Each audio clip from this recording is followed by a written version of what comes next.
Hi, this is our project. Your project title is UAV and drone detection.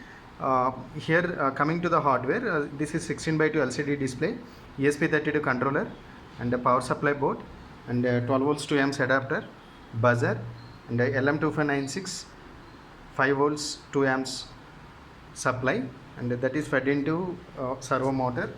And this is ESP32 camera and its power supply board. So how it works? It will this camera detects drone images based on AI and ML model.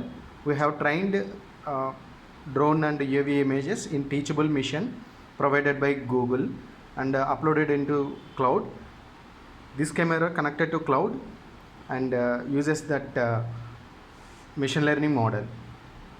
To connect with the cloud, it needs internet, so that we have to create a hotspot in mobile with username IoT server and password IoT server 123.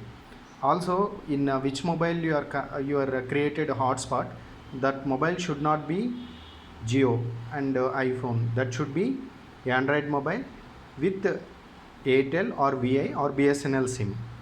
And you have to create in your phone, and you have to keep away. Then whenever drone detects by this camera, then it will send command to this ESP32, and it will upload the data to server, as well as a buzzer will also come. And for this, whatever video I have show you see in the YouTube, in the same way it will work. Okay, so initially after connecting here power supply, it will rotate forward and backward. Then it will take nearly 30 to 40 seconds time. Then IP address will be displayed here in between star and hash. We have to type that IP address in mobile, and that mobile also should be in the IoT server and IoT server 123 network. That means that mobile should connect to that IoT server and IoT server 123 hotspot. And don't type this camera IP address in first mobile, in which mobile you have created hotspot. Don't type the IP address in that mobile. Take second mobile and connect to that hotspot and type this IP address in that mobile. Then a model will be loaded. In that model you have to show image. And here this is ESP32 is a very lightweight controller. It is not that much powerful, but we can detect for small models. But sometimes it will give false alarms. So to avoid that, our background should be white or blue color, so that it will detect images correctly. Otherwise, if there is any image nearly matched to that train model image, then it will give a false alarm.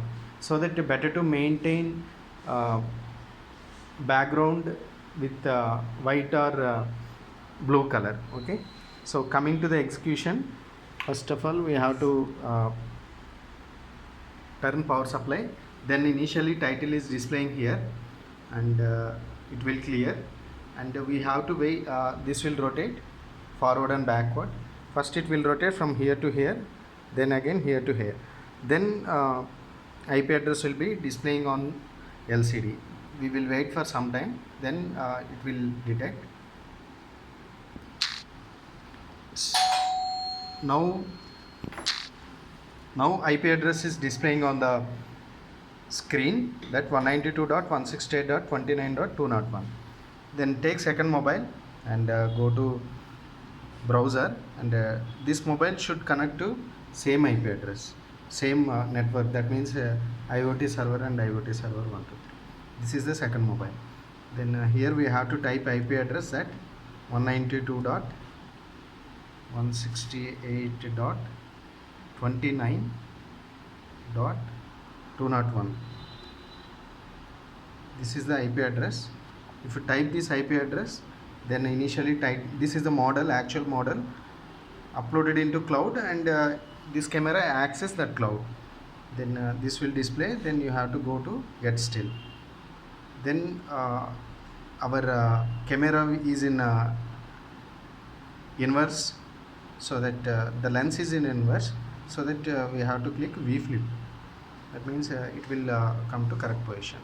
Then it will rotate, right? So the object it covers without drone, those should be like plain surface. But in our office there are so many objects, maybe sometimes it will give false alarm, but better to keep on plain surface. That means better to execute in outside. And also here you have to maintain proper lighting.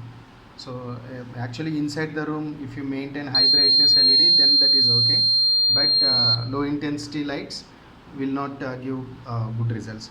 Here we have on the image we have fan is also image related to drone. That's what it is giving false alarm. So better to cover fan kind of images, and show this drone image in front of it.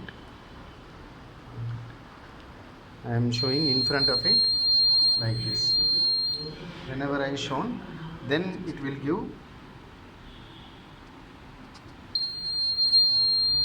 give drone UAV detected. Okay, and this information it will upload to cloud. I will forward those cloud details. Just you have to click on the link, and you have to see, you have to type username and password, then you can see on the web server. And also for partial convenience, we will remove these two screws and keep normally. Then you have to tie up this. Why? Because for partial convenience we will remove these two screws.